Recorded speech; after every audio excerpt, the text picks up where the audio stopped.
The views, opinions, and representations expressed on the Night Dreams Talk Radio Network and its website are those of the hosts, guests, and participants, and are not necessarily those of or endorsed by the network, its affiliated stations and broadcasts, the management, other hosts, or advertisers of the network. The shows found on the Night Dreams Talk Radio Network can, but do not necessarily, promote any particular lifestyle, belief, religion, political affiliation, or other personal practice. These shows are for entertainment purposes only, and are not intended to treat, diagnose, and or claim any cure of disease or condition, or give any medical or legal advice. Please check out the Night Dreams Talk Radio website at www.nightdreamstalkradio.com. Also, if you want to keep our show free of advertising, just hit the donate button. Give $1 or $2. Remember, all prior shows are always free to listen to. We at Night Dreams Talk Radio thank you for your support. Your Saturday paranormal psychic and ghost hunter on Night Dreams Talk Radio Network, James Creachbaum. Hello, and coming to you live from my compound in Dover, Ohio, I'm James Creachbaum. And tonight I have a tremendous, great guest. Her name is Katie Turner. She's a paranormal investigator. She's a psychic and a TV personality. Katie, give us a little bio about yourself. Tell us something. Well, James, thanks so much for having me. I started, seeing things, apparitions, and being able to predict things as a very young child. Even before I could recollect, my parents would tell me things that kind of blew my mind as I got older, and it never went away. So fast forward a few years, and I got into my teenage years and got into college, and I wanted to make sense of what I was seeing. So I started the paranormal team, and we would go to haunted houses or broken down houses, and we would go in and see what we could capture. And that never went away. I continually wanted to get more answers and make sense of what I was seeing. So fast forward a few more years, and after I finished college, I decided to get more serious about it. And we were doing full-fledged investigations. And from there, people caught on to my abilities, and I was kind of admitting it to myself. I was in denial for quite some time. And I thought, you know what, maybe I should start doing some readings. And I never thought it would snowball the way it did, but now I am a full-time psychic medium. I travel all over doing readings, as well as conducting investigation. Wow. So you're a pretty busy lady. So what happened one day? You were like 9, 10 years old, and you thought, well, I'm not going to play with these Barbies no more. I'm going to start investigating. Or what flipped the scales there? So when I was a toddler, I would tell my parents things. I would tell them dead loved ones were coming to visit. I would predict things. And my parents are very spiritual people. They, thankfully for them, they never kind of shot it down. They always engaged me and listened to what I had to say.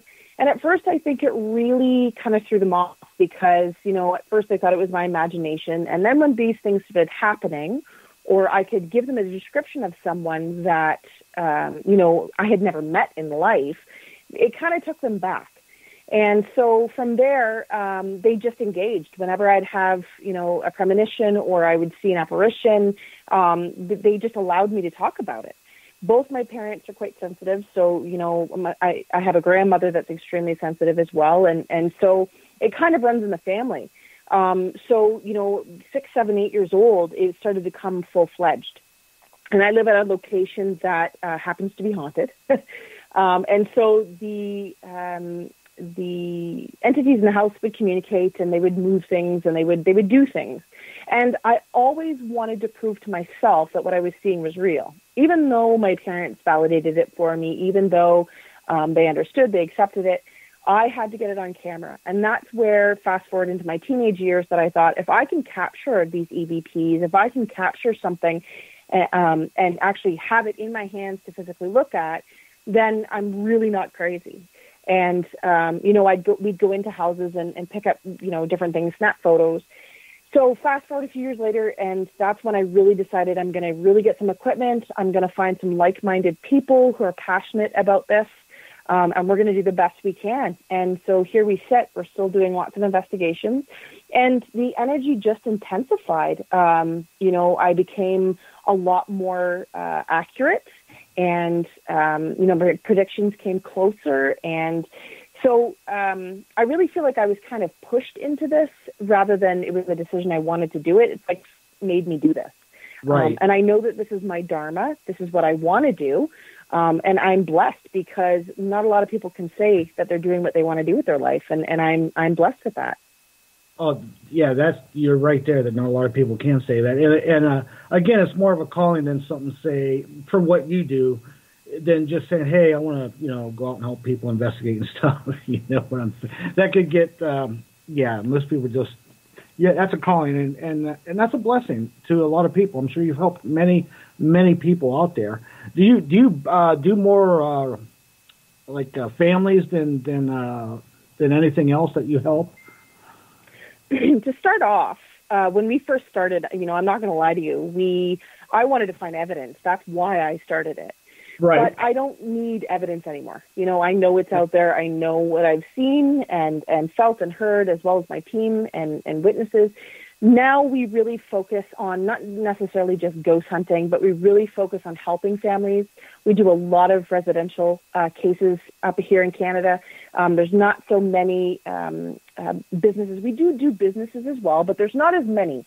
We have a lot of families in need that want answers, or they really feel like they're going crazy. And I've really devoted my time to doing cleansings and putting people in the right direction, whether they're actually physically seeing something, or, they're experiencing a haunting, or sometimes it's mental illness, and I have to point them in the right direction to go and speak to a counselor or, get them some help. But that's how I've devoted my time. In terms of my readings, that's something that became a full-time job, so I'm constantly traveling with that.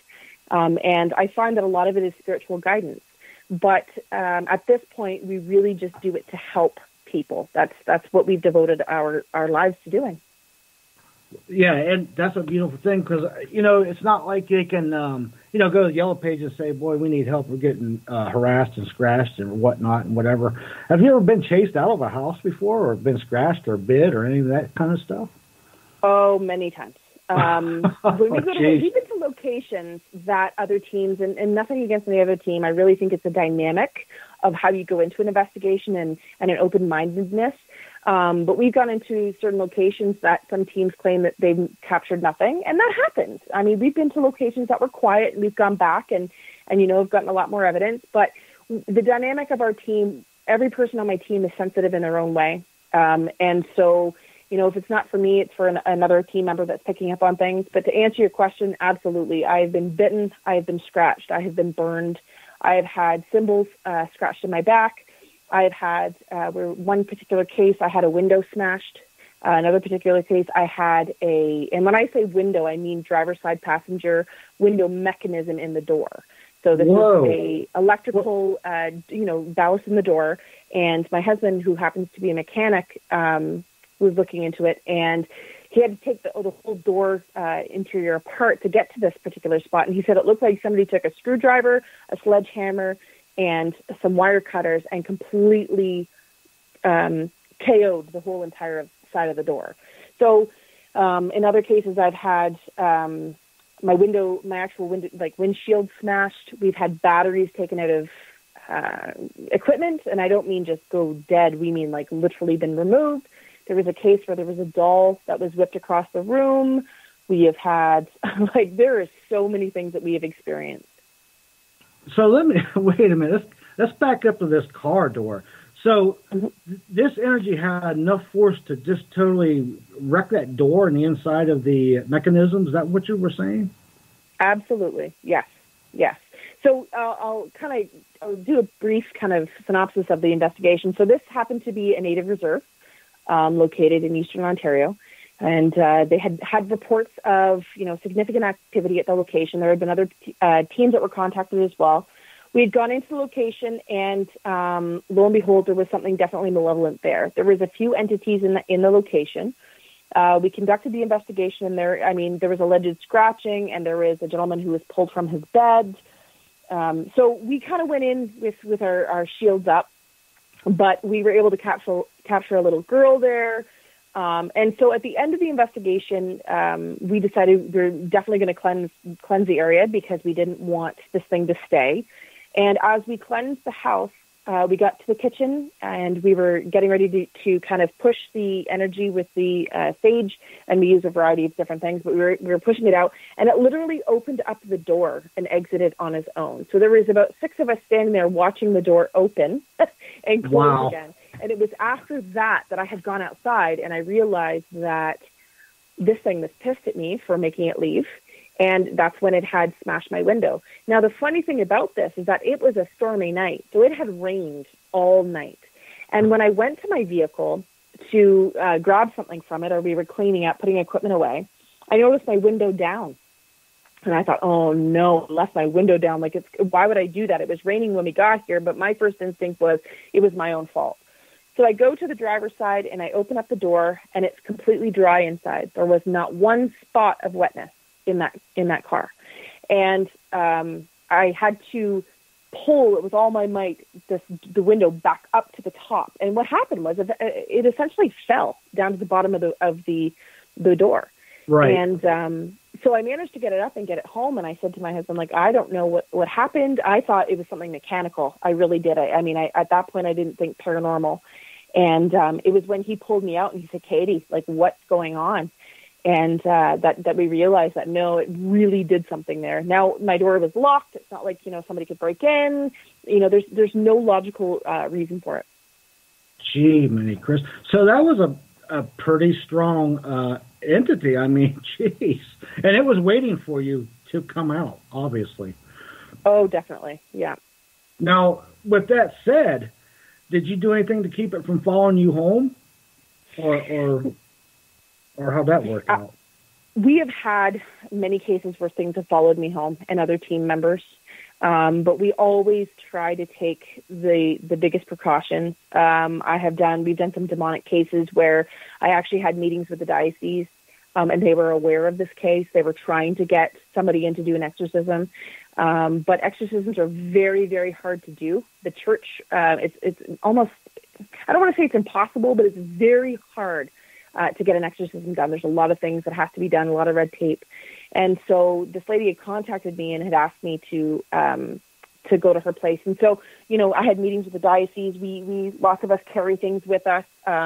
We will, if we feel that we need to do a prayer or, in some cases I'll tell them not to go straight home, shake it off after. We usually stop at the end of an investigation and we get out for a little while, shake things off. But to answer your question, yes, we have. I had a situation in my house where it was pretty scary because not only was it